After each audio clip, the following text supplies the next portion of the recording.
Ji, what is work? ठीक है, work को मेजर किस में किया जाता है? जाउल्स में। इसके अलावा कोई यूनिट है?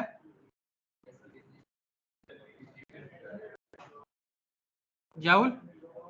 ओके, तो इसका मतलब ये जो भी आप सामने देख रहे हैं, एक बॉक्स को ये फोर्स लगा रहा है, तो हम ये कह सकते हैं कि ये जो जो भी बंदा है ये कोई ना कोई वर्क कर रहा है, ऐसा ही है। और वर्क को हम मेजर करते हैं किसमें? जाउल्स में। साथ कॉस थीटा का फैक्टर होता है, ये बता रहा होता है कि किस एंगल में फोर्स लग रही है। मैक्सिमम वर्क डन कब होगा? जब, हाँ, कि जिस डायरेक्शन में फोर्स लग रही है उसी डायरेक्शन में वर्क, ठीक है, उसी डायरेक्शन में बॉडी मूव करे। Got it? आप लोगों ने स्क्रीन की तरफ देखना है, ठीक है? ओके, अभी हम इसी से करंट पे आना है। बेसिकली हमारा मकसद ये है कि करंट और वोल्टेज को समझें। वोल्टेज, वोल्टेज जो है ना, वोल्टेज वो होता है work done per unit charge. Work done आपको पता चल गया क्या है? अच्छा, अगर मैं आपसे पूछूं एनर्जी क्या है? What is energy? हाँ, energy is ability to do work. अगर मेरे अंदर 100 जाउल्स एनर्जी है ना, तो मैं 100 जाउल्स वर्क कर सकता हूं, ऐसे ही है। वोल्टेज का फार्मूला है, वोल्टेज का फार्मूला है work done per unit charge, ठीक है? मतलब क्या हुआ कि वो जो इधर बॉक्स ही जो मूव हो रहा है ना, यहाँ पे अब बॉक्स नहीं होगा, यहाँ पे क्या होगा? चार्ज, ठीक है? यहाँ पे बॉक्स की जगह क्या होगा? चार्ज। और उस पे वर्क डन हो रहा है, उस पे कोई चीज फोर्स लगा रही है, ठीक है? Work done per unit charge, तो इस चीज को हम क्या बोलते हैं? वोल्टेज, या हम इसको पोटेंशियल बोलते हैं, वोल्टेज या पोटेंशियल। तो पोटेंशियल समझ आ गया क्या है? पोटेंशियल है कि चार्जेस प्रेजेंट है, उस चार्जेस को कितनी फोर्स लग रही है, उस चार्जेस पे कितना वर्क डन हो रहा है, ठीक है? उसको हम क्या बोलेंगे? वोल्टेज या पोटेंशियल। ओके, अच्छा, एक वोल्टेज का यूनिट है volts. Voltage is measured in volts, ठीक है? वोल्टेज का यूनिट है वोल्ट्स, यहाँ पे लिखा हुआ भी है 1 वोल्ट। अच्छा, 1 वोल्ट कब होगा? The amount of push required to move 1 unit of electric charge through a conductor। एक कंडक्टर है आपके पास, एक वायर है, उसके अंदर से आपने एक कोलम चार्ज, एक कोलम चार्ज अगर आपने इसके अंदर से गुजारना हो ना, तो यू नीड 1 वोल्ट, ठीक है? आपको कितने वोल्ट की जरूरत है? 1 वोल्ट। 1 वोल्ट का मतलब क्या है कि 1 वोल्ट के अंदर एक कोलम ऑफ चार्ज को मूव कराने की एबिलिटी होती है। अब एक कोलम क्या है ये पता चलाते हैं। अच्छा, अब हम जो वायर्स की बात करते हैं, this is a wire, let say, उस वायर के अंदर से इलेक्ट्रॉन्स मूव कर रहे हैं ऑब्वियसली, तो हमें तो इन टर्म्स ऑफ इलेक्ट्रॉन्स बात करनी चाहिए ना, तो समझ आती है। मतलब कॉलम तो ठीक है, एक वोल्ट क्या होगा कि जब एक कूलम ऑफ चार्ज एक कंडक्टर से गुजरा जाए, ठीक है, ये गुजारा जाए। लेकिन हमने इस कॉलम को ये देखना है कि कितने इलेक्ट्रॉन्स बनते हैं, क्योंकि हम तो यहाँ पे इलेक्ट्रॉन से खेलेंगे ना। Current is all about electrons passing per unit time, तो हमने ये देखना है कि इलेक्ट्रॉन्स कितने गुजर सकते हैं एक कॉलम के अंदर, एक कॉलम कितने इलेक्ट्रॉन्स के इक्वल है, ठीक है? अच्छा, अब आपने देखनी है ये जो चार्ज आपके सामने लिखा है ना, this charge 1.602 multiply by 10 raise to power -19, ये चार्ज होता है एक इलेक्ट्रॉन के ऊपर। ये कितने के ऊपर होता है? एक इलेक्ट्रॉन के ऊपर। और हमने कितना चार्ज गुजारना है? एक कॉलम। समझ आ रही है बात की सबको कि एक इलेक्ट्रॉन के ऊपर इतना माइनर सा चार्ज है, -19, 10 पावर -19। और एक वोल्ट, एक वोल्ट कुछ भी नहीं होता। मतलब एक वोल्ट की जो घड़ी में सेल डला हुआ है ये 1.5 वोल्ट का है। आप मोबाइल की जो बैटरीज इस्तेमाल करते हैं वो 3.78 वोल्ट्स की होती है। तो उस हिसाब से 1 वोल्ट कुछ भी नहीं है। अच्छा, अब 1 वोल्ट कितने कॉलम को गुजार सकता है? 1 कॉलम। 1 इलेक्ट्रॉन पे कितना चार्ज होता है? हाँ, अब अगर मैंने ये इसको डिकोड करना हो इनटू नंबर ऑफ इलेक्ट्रॉन्स में तो कैसे करूंगा? अगर 1 के ऊपर इतना चार्ज है तो सिंपली मैं 1 कॉलम डिवाइड बाय 1 के ऊपर कितना चार्ज है, इसे डिवाइड कर दूंगा तो I will get total number of electron carrying 1 column of charge. ठीक है, ये ऐसे ही है जिस तरह 1 दर्जन कोई भी चीज, माल्टे दर्जन में होते हैं। अच्छा, अगर 1 दर्जन माल्टे 100 रुपीज के हैं तो 1 माल्टा किस तरह होगा? डिवाइड बाय 18 या 12, सही है। तो क्या आ जाएगा? 1 ऑरेंज की प्राइस। इसी तरह ही 1 कॉलम का आपको पता है टोटल चार्ज, 1 इलेक्ट्रॉन के ऊपर कितना चार्ज है? इतना। तो उसे हम डिवाइड करेंगे तो वो निकल आएगा आपके पास कि टोटल कितने नंबर ऑफ इलेक्ट्रॉन्स आ सकते हैं। ठीक है, तो कितने आ सकते हैं? ये कितने इलेक्ट्रॉन्स हैं? इसे जरा आप नंबर में बताएं तो कितने होंगे, मतलब मिलियंस, बिलियंस, कितने?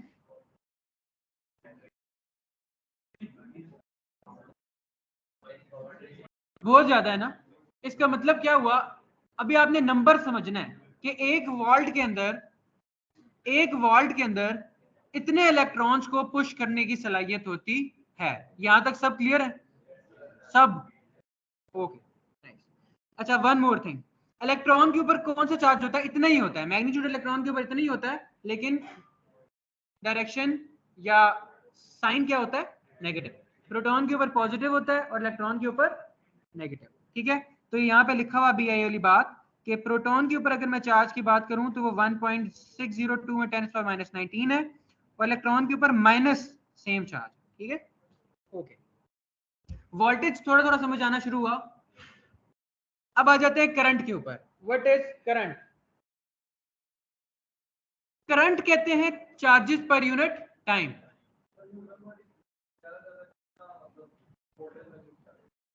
हाँ, यहीं पर ही आएंगे, एंड इसी तरह की बातों पे करना है आज हमने, जिससे आपको इस बात से पता चल सके कि कितना वोल्टेज आपके लिए सेफ है, कितने वोल्टेज पे आपने काम करना है, कितना वोल्टेज मैक्सिमम ज्यादातर डिवाइसेस में यूज होता है और वो क्यों यूज होता है। ठीक है, अच्छा क्वेश्चन है, इसको संभाल के रखें, हम इसको एड्रेस करेंगे। नहीं एड्रेस किया तो आपने मेरे से एंड पे पूछना। अच्छा, करंट क्या है? What is current? यही डेफिनेशन पढ़ी है ना, अभी तक हम वही डेफिनेशन पढ़ रहे हैं जो आपने एफएससी में पढ़ी है। We are revisiting and refining the same definitions ताकि आपको वो चीज समझ आ जाए। ठीक है, अच्छा, चार्जेस हमने पढ़ा था, करंट हमने पढ़ा था, क्या होता है? हाँ, करंट होता है चार्जेस पर यूनिट टाइम, कि कितने चार्ज गुजर रहा है पर यूनिट टाइम पे। अब चार्ज का यूनिट क्या, करंट का यूनिट क्या होता है? What is the unit of current? Ampere. तो इधर हम लिख देते हैं कि करंट का यूनिट है एम्प्स। और ये कंडक्टर है जो नीचे आपको नजर भी आ रहा है, कंडक्टर, इसके अंदर से करंट, इसके अंदर से इलेक्ट्रॉन्स गुजर रहे हैं, लेकिन हम इन टर्म्स ऑफ चार्ज बात करते हैं, ऐसे ही है। अब ये चेक करते हैं कि ये कितने चार्ज की बात करता है। In simpler terms 1 ampere requires a flow of 1 coulomb of electric charge per second। समझ आ रही बात की? कितना चार्ज गुजर सकता है? 1 कूलम चार्ज। अगर किसी में से 1 कूलम चार्ज 1 सेकंड में गुजर रहा हो, पर सेकंड 1 कूलम ऑफ चार्ज पास कर रहा है, और कितने इलेक्ट्रॉन्स है वो हम ऑलरेडी बात कर चुके हैं कि इतना ह्यूज नंबर ऑफ इलेक्ट्रॉन अगर पर सेकंड पास कर रहे हो तो ये 1 एम्पेयर है। कितना है? 1 एम्पेयर। तो 1 एम्पेयर समझ आ गया कि अगर आप में से 1 एम्पेयर गुजरे तो आपका कुछ ना रहे। ठीक है, समझ आ रही बात की? This is a huge amount of current. अभी हम देखेंगे कितना हमें महसूस होता है और कैसे चलता है। तो ये एक छोटी सी एनिमेशन है आपको, ताकि थोड़ी सी और बात पता चल सके। यहाँ पे ये जो फोर्स लिखा हुआ है ना, ये जो बैटरी, बैटरी नजर आ रही है सबको? ये बैटरी है, ये दिस इज बैटरी। ये जो यहाँ पे, मैं इसको गंदा नहीं करना चाहता, दिस इज बैटरी। ठीक है, और ये वही सेल है, लेट्स अज्यूम कि वो जो आपकी घड़ी में डलता है 1.5 वोल्ट। ठीक है, और अभी तक हम वोल्ट की ये बात कर सकते हैं कि वोल्ट का मकसद ये होता है पुश, वो पुश आपका बैटरी प्रोवाइड करती है। ठीक है, तो इलेक्ट्रॉन आप देख रही है जो नीचे है, ये इलेक्ट्रॉन है, ये जो भी नीचे है इलेक्ट्रॉन, इसको पुश किसने प्रोवाइड किया? बैटरी ने। बैटरी ने पुश दिया। ओके, यहां तक मैं थोड़ा सा इसको मैं ब्लैंक स्लाइड करूं या इधर आके एक्सप्लेन करता हूं। जब बैटरी को इधर देखें, बल्कि पहले इधर ही देखें, ये एक हमारे पास इलेक्ट्रॉन था, या इसको आप कुछ भी कह लें। इसको जब मैंने पुश दिया ना इस तरह करके, तो अगर मैंने इसको लेट से ये पुश दिया 100 जाउल का फॉर एग्जांपल, तो ये 100 जाउल एनर्जी इसके अंदर लेट से एब्जॉर्ब होगी। फर्स्ट टाइम क्या हुआ कि 100 जाउल्स इसकी बॉडी के अंदर एब्जॉर्ब हुई। अब उस बॉडी के अंदर, इस बॉडी के अंदर या इस इलेक्ट्रॉन के अंदर, इसको आप जो भी कहें, इसके अंदर 100 जाउल्स वर्क करने की सलाहियत है। क्या है? और इसे ये एनर्जी दी किसने? बैटरी ने। ठीक है, अभी हमारे केस में दिस इज इलेक्ट्रॉन, हमारे केस में दिस इज इलेक्ट्रॉन, और इस इलेक्ट्रॉन को किसने एनर्जी दी है? बैटरी ने। ठीक है, वो बैटरी ने दिया ना, work done per unit charge, वो work is in the term of joules. ठीक है, वो जाउल्स मिले किसे? इलेक्ट्रॉन को। अब उस इलेक्ट्रॉन के अंदर कितने वर्क करने की सलाहियत आ गई है? हम अगर कहते हैं 100 अभी की हम, तो 100 जाउल्स उसने वर्क करना है, कहीं ना कहीं डेसिपेट करना है। उस एक इलेक्ट्रॉन के अंदर अब वो एनर्जी है, याद रखिएगा। ठीक है, उस इलेक्ट्रॉन के अंदर वो एनर्जी है। यहां तक सब मेरे साथ है? अब वो इलेक्ट्रॉन, ये जहां से भी गुजरेगा ना, अगर उस चीज को एनर्जी की जरूरत हुई तो वो उसे डेसिपेट करेगा, उसे डोनेट करेगा। ठीक है, अच्छा, अब ये इलेक्ट्रॉन गुजरना स्टार्ट हुआ, और यहां पे पड़ी हुई थी एक लाइट। ठीक है, this is an LED. LED. अब एलईडी ने ना, एलईडी का मकसद ही है कि एलईडी को कोई वर्क दे, एलईडी को कोई एनर्जी दे, और वो उस एनर्जी को कन्वर्ट कर दे किसमें? लाइट एनर्जी में। समझ आ रही बात की? इसका मतलब ये हुआ कि इस इलेक्ट्रॉन में जो एनर्जी थी ना, कितनी? 100 जाउल्स। जब वो इसके अंदर से गुजरेगा ना, इस एलईडी के अंदर से, तो वो अपनी एनर्जी, जो इस इलेक्ट्रॉन के अपने अंदर एनर्जी थी, वो किसमें कन्वर्ट कर देगा? लाइट एनर्जी में। ये काम किसने किया? ये एलईडी ने किया। अच्छा, जब उसके अंदर से एनर्जी कन्वर्ट होगी लाइट एनर्जी में, तो क्या वो 100 जाउल्स बाकी रहेंगे? नहीं, तो उसकी अपनी एनर्जी क्या हो जाएगी? कम। अच्छा, अब वापस उसी एनिमेशन पे जाएं। अब ये देख रहे हैं, इस ऊपर ऊपर आए, यहाँ पे देखिए सारे इलेक्ट्रॉन्स के ऊपर ये एनर्जी है, लेकिन जैसे ही वो इस एलईडी से गुजरता है, तो अपनी एनर्जी क्या कर देता है? डेसिपेट। क्यों? क्योंकि वो एनर्जी किसमें कन्वर्ट हो गई? Light energy. ठीक है, अच्छा, इस चीज को हम इलेक्ट्रिकल टर्म्स में बोलते हैं पोटेंशियल राइज और पोटेंशियल फॉल। कि वोल्टेज राइज यहाँ पे हुआ है, बैटरी वोल्टेज राइज देती है, बैटरी इलेक्ट्रॉन्स को वो वोल्टेज, वो वर्क डन देती है, वो एनर्जी देती है, जो आके वो आगे जाके वो यूज करते हैं किसी भी एलिमेंट्स के अंदर। ठीक है, पंखा लगा होता तो पंखे में डेसिपेट हो जाती, लाइट लगी हुई तो लाइट में डेसिपेट हो जाती। बैटरी को नहीं, पावर भी हम आगे आते हैं, फिलहाल अभी हम वोल्टेज पे आए हैं। ठीक है, इससे अगला शायद पावर की स्लाइड है। तो वोल्टेज समझ आ गया क्या होता है? Work done per unit charge या एनर्जी पर यूनिट चार्ज। वो एनर्जी देता कौन है? बैटरी। ठीक है,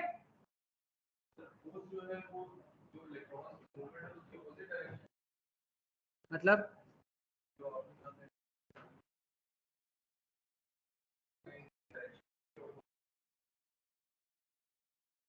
नहीं, ये जो फोर्स की बात कर रहा हूं ना, ये इस जगह, ये जो ग्रीन वाले की बात कर रहे हैं ना, ये बैटरी ने इस इलेक्ट्रॉन के ऊपर फोर्स लगाई है ना, तो इसी डायरेक्शन में लगाई है। अब ये आगे जाएगा, ये फोर्स यहां तक पहुंची। अब इस फोर्स ने बेसिकली इसके अंदर 100 जाउल्स एनर्जी स्टोर करवाई।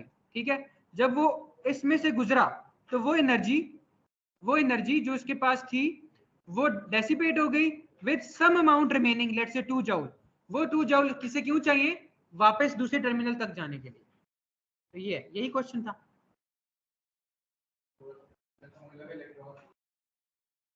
नहीं, इलेक्ट्रॉन इसी साइड पे मूव कर रहे हैं। अभी हम कन्वेंशनल और इलेक्ट्रिकल करंट की तरफ भी आएंगे। ठीक है, मेन मकसद स्लाइड्स का है, जो टॉपिक मैं बोल रहा हूं वो समझाना। नेक्स्ट, अच्छा, फिर इसी तरह ही ये बड़ी मजे की स्लाइड है, again it will clear many of your confusion. देखिए, अब ये बैटरी लगी हुई है, इसने पावर दी, या पावर नहीं, हमने कहा एनर्जी दी। अब आगे ना 3 बल्ब लगे हुए हैं, 3 बल्ब किसमें लगे हुए हैं? सीरीज में। तो ऐसा नहीं हो सकता कि पहले में ही सारा का सारा डेसिपेट हो जाए, नहीं तो आगे तो करंट ही नहीं ना फ्लो करेगा। जब करंट ही नहीं फ्लो करेगा तो फिर तो वो लूप ही कंप्लीट नहीं हो रहा, ठीक है। तो पहली बात है लूप का कंप्लीट होना चाहिए, दूसरे टर्मिनल तक रिटर्न होना चाहिए करंट, ठीक है। अब जब रिटर्न होना चाहिए तो इसका मतलब यह है कि सारा का सारा एक में डेसिपेट नहीं हो सकता, क्योंकि बचेगा ही नहीं, फिर उतनी पावर ही नहीं बचेगी कि वो दूसरे एंड तक जा सके, ठीक है। तो जब कोई चीज ऐसे सीरीज में लगी होती है ना, this is called series connection, this called series connection. जब कोई चीज सीरीज में कनेक्ट लगी होती है ना, तो वो जो एनर्जी होती है एक इलेक्ट्रॉन के अंदर, वो बारी बारी करके डेसिपेट होती है एज पर रिक्वायरमेंट जो इन तीनों चीजों की हो। जी हाँ, तो अब इसमें ऐसा होता है कि कुछ बल्ब ऐसे होते हैं जिसे ज्यादा एनर्जी चाहिए, कुछ ऐसे होते हैं जिसे ज्यादा पावर चाहिए, कुछ ऐसे होते हैं जिसे कम पावर चाहिए, तो उसी हिसाब से डिस्ट्रीब्यूशन होती है। जिसे ज्यादा चाहिए वो ज्यादा लेगा, जिसे कम चाहिए कम लेगा, जिसको और कम चाहिए उसे और कम लेगा, ठीक है।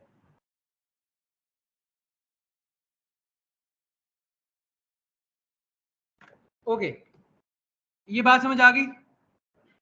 नेक्स्ट, अगेन योर ध्यान should be on slides please.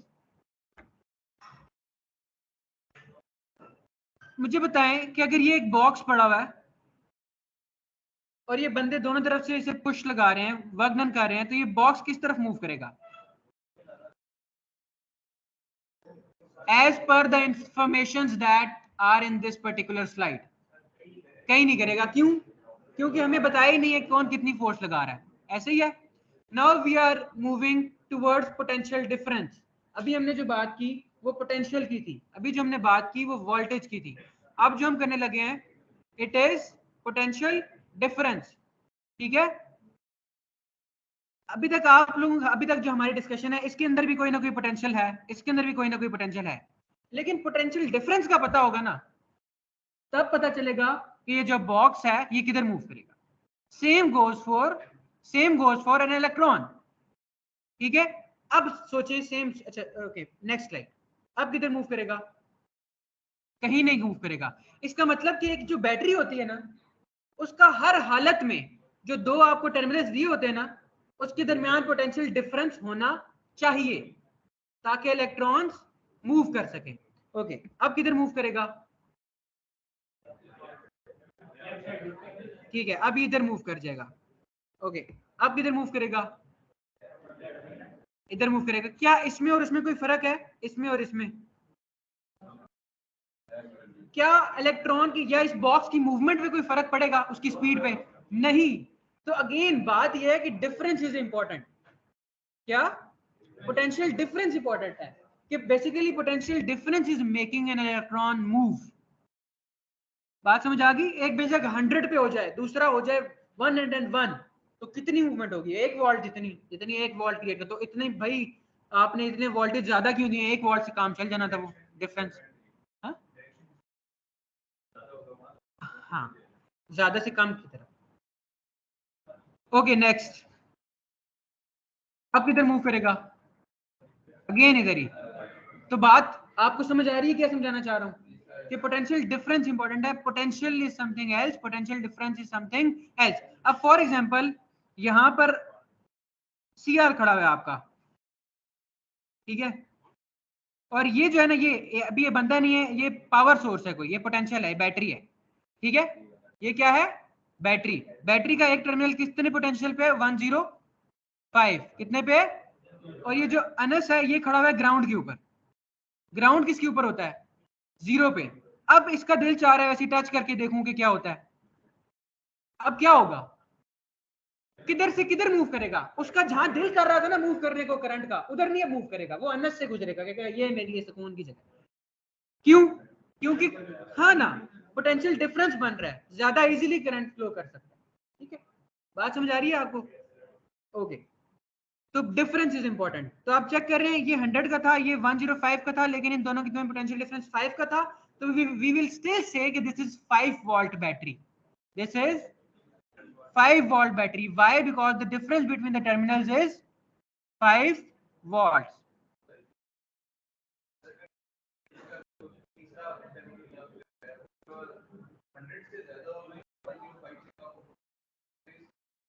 Hundred से ज्यादा हो लेकिन 101 कर दूं, 101 कर दूं। तो ठीक है, फिर किधर गुजरेगा? दोनों तरफ ही मूव करेगा, दोनों तरफ मूव करेगा। एक मिनट, क्वेश्चन यहाँ पे संभालना है, इसी क्वेश्चन को आगे एड्रेस करना है। आपका क्वेश्चन कहीं ना कहीं हल होना है और आपका भी सेम क्वेश्चन आपने पूछना है। जब तक क्वेश्चन आपका एड्रेस नहीं हो आप नहीं जाना। ओके, तो ये कितने वोल्ट की बैटरी है? अगर मैं आपसे पूछूं ये कितने वोल्ट की बैटरी है, ये कितने वोल्ट की बैटरी है? 5। सही है। पॉजिटिव माइनस माइनस नेगेटिव, तो 0 माइनस माइनस 5, तो again it is a 5 volt battery. Got it? Next, ये कितने वोल्ट की बैटरी है? 5। तो पोटेंशियल पोटेंशियल किसी भी तरह का हो सकता है टू मेक ओवरऑल वोल्टेज 5, ठीक है, या जितने भी आपको रिक्वायर्ड है। अगर आपके पास एक -7 आ रहा है, एक +5 आ रहा है, तो डिफरेंस आपने उस तरह कर देने का कितना बनता है, ठीक है।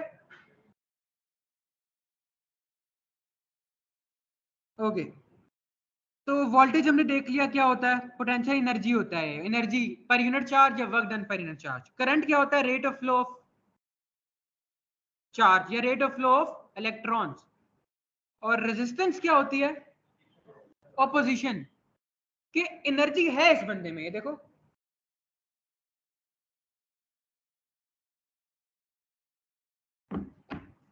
इसके अंदर अगर मैं कहूं कि 5 जाउल्स की एनर्जी है, ठीक है, लेकिन ये मूव नहीं कर रहा। अब मूव नहीं कर रहा तो इसका क्या मतलब है? कि एनर्जी नहीं है इसके पास, एनर्जी नहीं है इसके पास, है लेकिन उतनी नहीं है कि वो इस ऑब्स्टेकल को ओवरकम कर दे, ठीक है, इस ऑब्स्टेकल को पास कर सके। तो यहां पे रोल आता है रेजिस्टेंस का, ठीक है। अब हम आ रहे हैं उस बात के ऊपर कि हमें अगर मरना है तो कितने करंट की जरूरत है, ठीक है। अच्छा, तो यहां पर है कि हम रेजिस्टेंस कितनी प्रोवाइड कर सकते हैं करंट के फ्लो के लिए, ठीक है। इधर देखें, बल्कि इधर ही स्क्रीन के ऊपर देखें, अगर यहां पर है और इसकी रेजिस्टेंस फॉर एग्जांपल है 1 मेगा ओम्स, 1 मेगा ओम्स, और यहाँ पर यहाँ पे इलेक्ट्रॉन्स मूव कर रहे हैं, इलेक्ट्रॉन्स आ रहे हैं, और इसको मैंने वोल्टेज दिया हुआ है 5। अब 5 वोल्ट का क्या मतलब होता है? कितने वोल्ट, कितने एनर्जी पर यूनिट चार्ज? अगर 1 का मतलब ये था कि 1 जूल पर unit charge, per unit column of charge, तो 5 का क्या होगा? 5 joules per unit column of charge. तो इसका मतलब कि यहाँ पर 5 जूल जो एक कॉलम के अंदर एनर्जी है, ठीक है।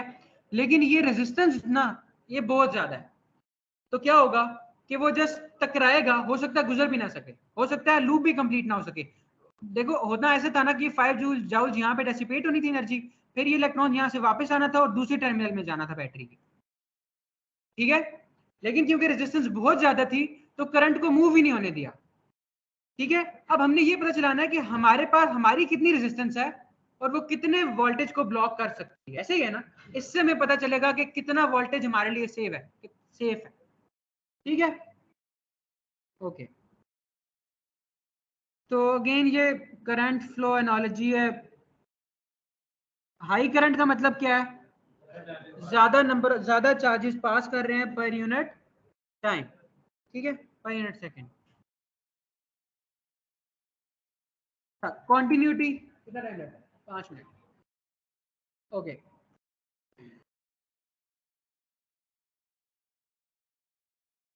अच्छा इधर देखें आप, इसमें और इसमें क्या फर्क है, इस वाले में और इस वाले में? अगर मैं ये कहूं कि जो पानी आ रहा है ये करंट है, तो करंट किसमें ज्यादा आ रहा है? इस वाले में, ठीक है, लेफ्ट वाले में। और क्यों ज्यादा आ रहा है? क्योंकि रेजिस्टेंस कम थी, क्योंकि रेजिस्टेंस कम थी। ये देख रहे हो ना, इसकी ये जो ट्यूब है इसका डायमीटर ज्यादा है, ठीक है, तो इसका मतलब क्या होगा? इसके अंदर से इजीली करंट पास कर सकता है। Same goes for a wire, कि अगर एक वायर का डायमीटर ज्यादा होगा ना, अगर एक वायर का डायमीटर ज्यादा होगा तो उसके अंदर से ज्यादा करंट फ्लो कर सकता है, ठीक है। अच्छा, उसके बाद एक, बस एक कॉन्सेप्ट ये है, और फिर हाँ इसके ब्रेक के बाद कॉन्टिन्यूटी क्या होती है? What is continuity? Continuity in terms of let's say wire, एक सर्किट कॉन्टिन्यूस तब होता है जब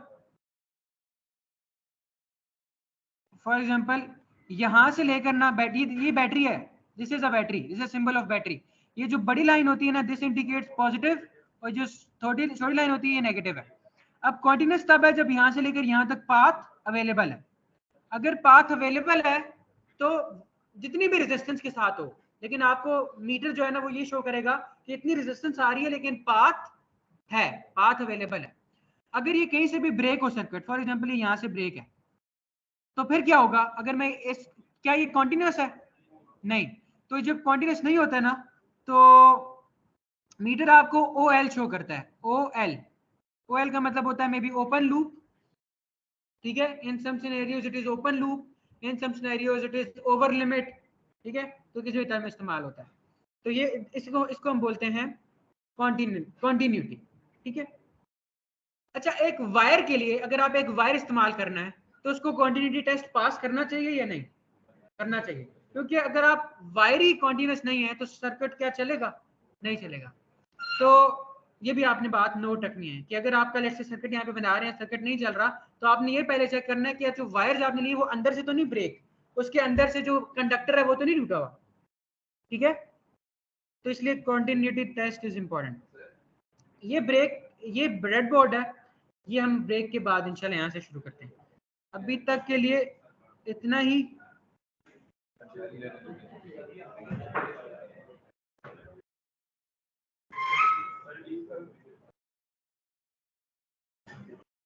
जी, आपके क्वेश्चन।